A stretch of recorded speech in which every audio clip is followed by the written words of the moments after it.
Hi, it's Sherry Kaler, and I've got a new type of video here for January 2026, a new series really, and these are the about Sherry and Sherry's practice, and I'll talk also about some of the chronic health things I deal with and how those intersect with my yoga practice and my practice as a yoga therapist. I'm doing this because there really isn't a video about me. And I realize it's time. It's been 5 years that I've been making content to complement the online classes that I have. So, a couple quick comments. If this is your first time to the channel or you're coming back to the channel, welcome. Please subscribe to the channel so you don't miss any of these videos. I'm not going to put it all in my newsletter, so please do subscribe so you don't miss any of these little shorts. Speaking of my newsletter, there's a link in my channel information that you can get on the mailing list for my monthly newsletter to find out about my online classes. I do adaptive yoga classes, yoga in chairs, and a yoga with a chair where we do a lot of standing and poses on the floor. And all of that information can be found in my newsletter. So, welcome though to my channel.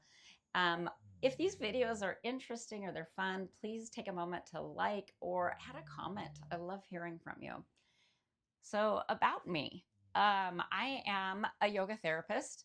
I live in Portland, Oregon, which is a small city in the Pacific Northwestern part of the United States. I've actually lived here most of my life. I went to college in Wisconsin and I briefly lived for a few months in Colorado, but really most of my time has been in the Portland metro area. It's a great city if you haven't been. Definitely has its problems, but it's a great city. I started practicing yoga in 2003 because I had this low back pain that really wasn't improving. I was having a really discouraging time with the healthcare I interacted between 2000 and 2003. So I thought I would try yoga, and it actually, for all the times when people say try yoga and it's like, you see an eye roll, it actually was helpful to me. It was so helpful to me that I started teaching yoga to adults in 2005, October 2005, at one of the community centers in Portland, Oregon. And in 2020, I was teaching multiple classes 5 days a week, including a fall prevention program called A Matter of Balance at one of Portland's community centers when the pandemic happened. And my spouse, we found out during the pandemic, has both MS, multiple sclerosis, and something called Sjogren's syndrome. And Sjogren's syndrome affects all of the systems of our body that create moisture and affects them particularly in their lungs. In fact, by the 10 years after they have been having this terrible dry cough, and I mean terrible cough, we finally found that out in 2021. But because they had this cough and this lung stuff that we didn't fully understand going into the pandemic, I moved all of my teaching online.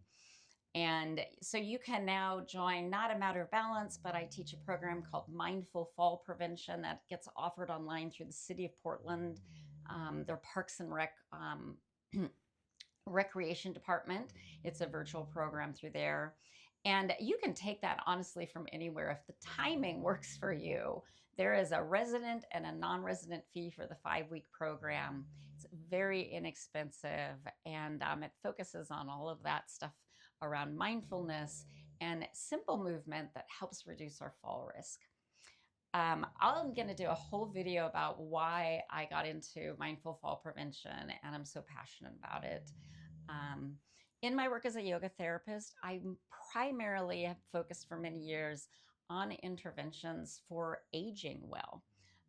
My core audience group of students tend to be in their, I will say sometimes 30s.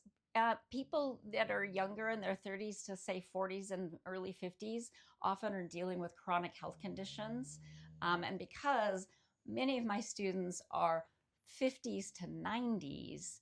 I deal usually with people who have one or many chronic health conditions that they are living with that affect how they move, how they exist in the world, how their energy levels are from day to day. So I have a lot of experience working with that population.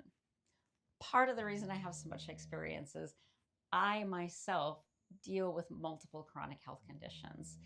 And I've been dealing with them really all of my life, but it's only been in the last handful of years, 4 years, after a bad fall where I fractured my wrist here, my radius, this bone here, but also injured other parts of my hand in that fall.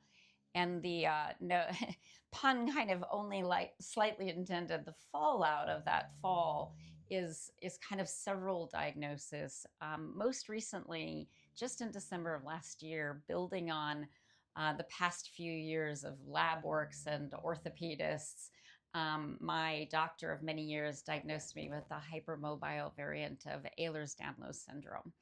I also deal with the milder expressions of dysautonomia. People hear of POTS more often. For many years, I'll get short of breath really quickly, especially when I exert myself. And my entire life, I have been told it's because I have asthma, and I do. But that's not why I get short of breath. When I started getting physical therapy for this hypermobility that doctors finally started noticing in my 50s, um, it was the physical therapist who, because I wear this device, would say during therapy, "What's your heart rate?" And they noticed that contrary to like the exertion I was doing with my body, my heart rate gets up really fast. So I'll be doing more videos on the hypermobile Ehlers-Danlos syndrome, and especially doing yoga with this condition. Because I feel like once a week I see someone post in a social media platform. If you have EDS, especially hypermobile EDS, you cannot do yoga. And the answer is you can, but you have to be very mindful and you have to have some good boundaries if you're working with an instructor who does not understand this condition. I know this because very early in my yoga practice, I did injure myself. So that'll be another video. I'll talk more about that. Um, I also late diagnosed with ADHD just in the past couple of years. So very high masking neurodivergent. I'm also I'm one of those people. This is actually, I find it difficult to say this, hyper intelligent. This was noticed when I was a very, very young child. I was in a pilot programs for the super, it became the talented and gifted program eventually. Um, I don't talk a lot about it because I've had a lot of negative interactions around that. But I've only just started to learn that along with ADHD and autism, it's a type of neurodivergence. Um, and we also think that I'm Audi, but if you're aware of the political climate in the country I live in, there's a lot of politics around autism. So rather than, and there's a lot of difficulty in adults receiving late diagnosis and a lot of expense. So rather than deal with a lot of all of these complicated things, um, my my therapist, my spouse's therapist, our couples therapist, our providers, including my primary care physician, all have kind of went, oh, that would make a lot of sense. And so I'm starting to learn in my late 50s about being a neurodivergent person. So I'll be doing some more videos about that. So welcome. This is me. In the background, you may have heard I'm going to be upgrading a lot of my videos to having better sound quality because my spouse got some excellent mics, wireless mics that finally really are comfortable and easy to use.